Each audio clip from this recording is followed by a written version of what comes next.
লক্ষ্য করে বলেন, আচ্ছা ঠিক আছে হুজুর, বলেন আপনি দুনিয়া থেকে বিদায় হয়ে যাওয়ার পরে আপনার জানাজার নামাজ কাকে দিয়ে পড়াবো? হযরত কুতুবউদ্দিন বখতিয়ার কাকি রহমাতুল্লাহি আলাইহি বলেন, যার ভিতরে 4টা গুণ পাও। 1 নাম্বার, যার জিন্দেগিতে কোনোদিন তাকবীরে উলা ছুটে নাই। 2 নাম্বার, যার জিন্দেগিতে কোনোদিন আসরের সুন্নত কাজা হয় নাই। 3 নাম্বার, যার জিন্দেগিতে কোনোদিন তাহাজ্জুদের নামাজ কাজা হয় নাই। 4 নাম্বার, যার জিন্দেগিতে কোনোদিন ইচ্ছাকৃত বেগানা নারীর দিকে তাকায় নাই। এই 4টা গুণ যার ভেতরে পাইবা, এই 4 গুণওয়ালা মানুষটাকে দিয়ে আমার জানাজার নামাজ পড়াইবা।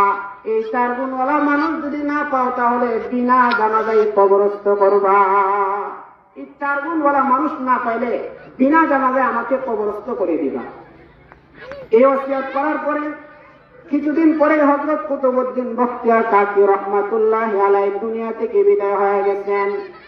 দুনিয়া থেকে বিদায় হয়ে যাওয়ার পরে চতুর্দিকে এলান করা হলো, আধ্যাত্মিক জগতের সম্রাট কুতুবউদ্দিন বখতিয়ার কাকি আর দুনিয়াতে নাই।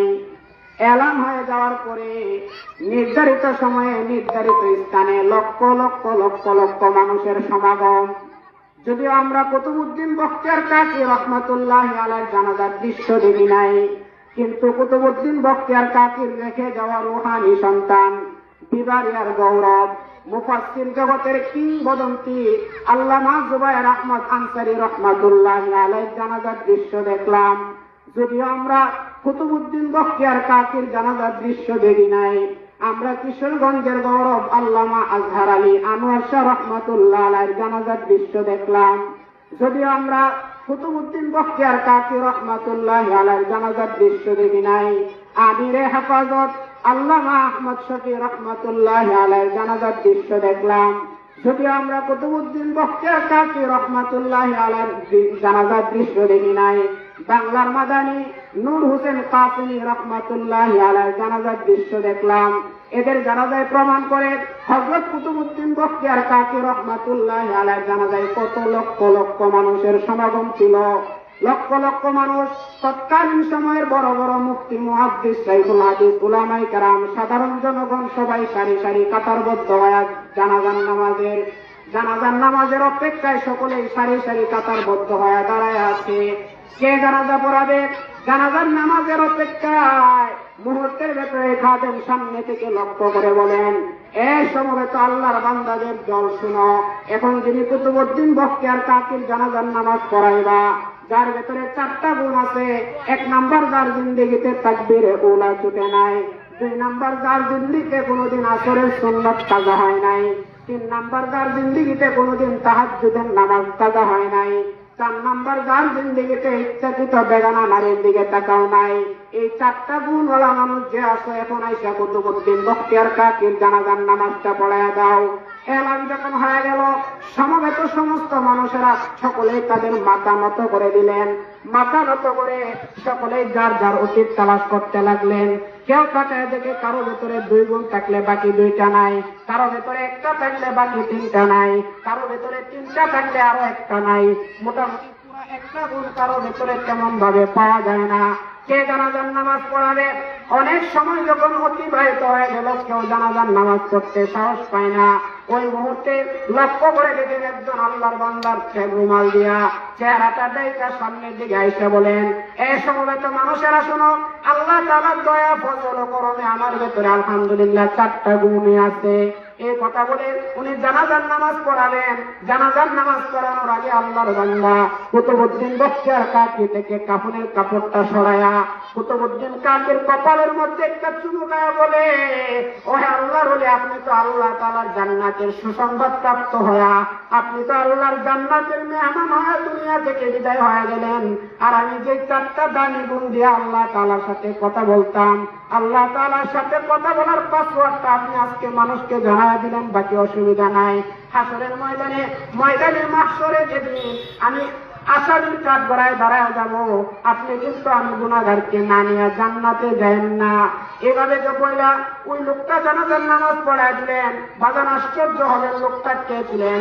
তিনি আর কেউ নয়, তৎকালীন সময়ে দিল্লির বাদশাহ হযরত শামসুদ্দিন আলতামাশ রহমাতুল্লাহি আলাইহি। একজন বাদশাহ হওয়ার পরেও কত দামি দামি তার ভেতরে 4টা গুণ, অথচ আজকে আমরা সাধারণ মানুষ হওয়ার পরেও নিজেকে আমলে যুক্ত করতে পারি নাই। এই জন্য নিজেকে নিজে আমলে যুক্ত রাখা। আর এছাড়াও সবচেয়ে বড় কথা হলো আমল ছাড়া রবকে পাওয়া যায় না। বলকের বাদশাহ হযরত ইব্রাহিম ইবনে আদহাম রাহমাতুল্লাহি আলাইহি রাতের বেলা ঘরের মধ্যে ঘুমায় আছে। ঘুমের মধ্যে উনি লক্ষ্য করে দেখেন হঠাৎ করে ওনার ঘরের ছাদের উপরে টক টক টক টক করে আওয়াজ হয়। উনি ঘুমের থেকে আওয়াজ দিয়ে বললেন, কে রে তুমি ছাদের উপরে? ছাদের থেকে আওয়াজ আসলো, আমি রাখাল, আমার ঘোড়াটা হারায় গেছে, ঘোড়া খুঁজতেছি।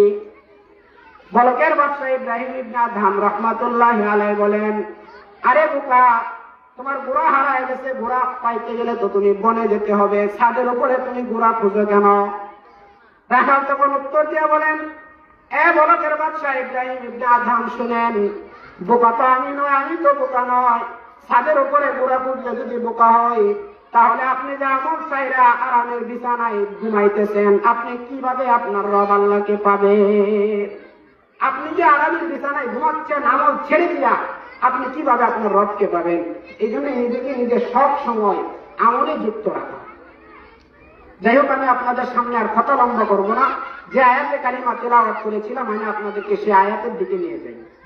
আমার তিলাওয়াতকৃত আয়াতের ভেতরে আল্লাহ তাআলা, আমরা যে ঈমানদার নিজেকে দাবি করি, আমাদের ঈমানটা কেমন হতে হবে, ঈমানের মাপকাঠি আল্লাহ আমার তিলাওয়াতকৃত আয়াতের ভেতরে উল্লেখ করেছেন। আল্লাহ বলেন, আমিনু কামা আমানান নাস। আল্লাহ রাব্বুল আলামিন বলেন, হে দুনিয়ার মানুষ, তোমরা ঈমান আনো ওই সমস্ত মানুষদের মতো যারা নাকি ঈমানের জন্য নিজের জীবনটাকে বিসর্জন দিয়া দিচ্ছে। তারা ঈমানের জন্য নিজের জীবনটাকে বিসর্জন দিছে। আপনি যদি আয়াতের ব্যাখ্যা খুঁজতে যান তো তাফসীরের কিতাবে 3টা ব্যাখ্যা পেয়ে যাবেন। এর ভিতরে একটা ব্যাখ্যা হলো আমিনু কামা আমানান নাস, তোমরা ঈমান আনো যেরকম ভাবে সাহাবায়ে কেরাম ঈমান এনেছেন। সাহাবায়ে কেরাম কিভাবে ঈমান আনছে? বাগান আশ্চর্য হলেন, সাহাবায়ে কেরাম কিভাবে ঈমান আনছে আপনি যদি জানেন। খলিফাতুর রাসূল হযরত ওমর রাদিয়াল্লাহু তাআলা একদিন মসজিদে নববীতে কুরআন সুন্নাহর আলোকে উনি হৃদয় বিদারক বক্তব্য দিচ্ছিলেন। এক পাকে হযরত ওমর রাদিয়াল্লাহু তাআলা বলেন, এই সমবেত সাহাবীরা শুনো, আমার জানা মতে, আমার বুঝ মতে, আমার দেখা, ইসলামের জন্য, ঈমানের জন্য হযরত বেলাল যেরকম ত্যাগ করেছেন, হযরত বেলাল রাদিয়াল্লাহু তাআলা যেরকম কষ্ট করেছেন, ওই রকম কষ্ট কোন সাহাবী করে নাই। মজমাটার ভেতরে নবীজির আরেক প্রিয় সাহাবী হযরত খাব্বাব রাদিয়াল্লাহু তাআলা বসা ছিলেন। হযরত খাব্বাব রাদিয়াল্লাহু তাআলা দাঁড়ায়া বলেন, হে ভাই ওমর, আপনি ইসলামের ত্যাগের বেলায়, ঈমানের কষ্টের বেলায় বেলালের নামটা নিলেন, আমি খাব্বাবের নামটা নিলেন না। হযরত ওমর রাদিয়াল্লাহু তাআলা বলেন, খাব্বাব, তুমি ইসলামের জন্য, ঈমানের জন্য কেমন কষ্ট করছো আমি দেখি নাই, জানিও না, বুঝিও নাই। ঠিক আছে, তুমি বলো, ইসলামের জন্য, ঈমানের জন্য তুমি কেমন কষ্ট করছো? হযরত খাব্বাব রাদিয়াল্লাহু তাআলা বলেন, আমি ইসলামের জন্য, ঈমানের জন্য কেমন কষ্ট করছি এটা আমার মুখে বলতে হবে না। আপনি যদি আমার কোমরটা দেখেন তাহলে আপনি বুঝতে পারবেন আমি ইসলামের জন্য কেমন কষ্ট করছি। এই কথা বলে হযরত খাব্বাব রাদিয়াল্লাহু তাআলা যেই মাত্র ওনার কোমর থেকে কাপড়টা সরায় দিলেন, হযরত ওমর রাদিয়াল্লাহু তাআলা হযরত খাব্বাবের কোমরটা দেখে ভয় পেয়ে গেলেন। মুসলমান বাবাজি আমার, পর্দার আড়ালের মা বোনেরা, কথাগুলা দিন দিয়া বুঝেন, মনোযোগ দিয়া শ্রবণ করার চেষ্টা করেন। হযরত ওমর রাদিয়াল্লাহু তাআলা এমন একজন বীর পালোয়ান, সাহসী সাহাবী ছিলেন।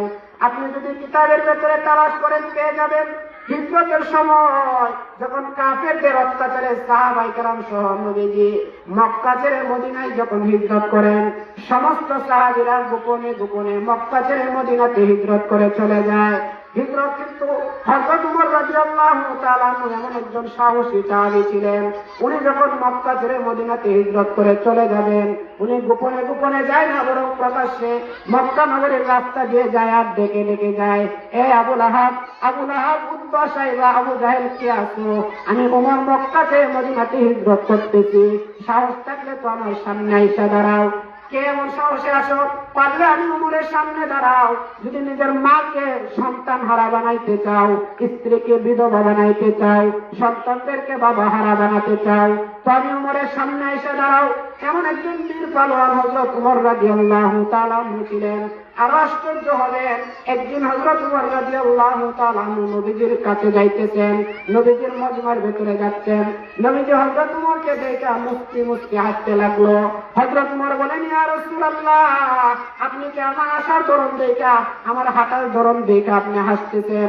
নবী বলেন, না না উমর, আমি তোমার হাঁটার ধরন দেখে হাসি না। কেন তাহলে হাসতেছেন?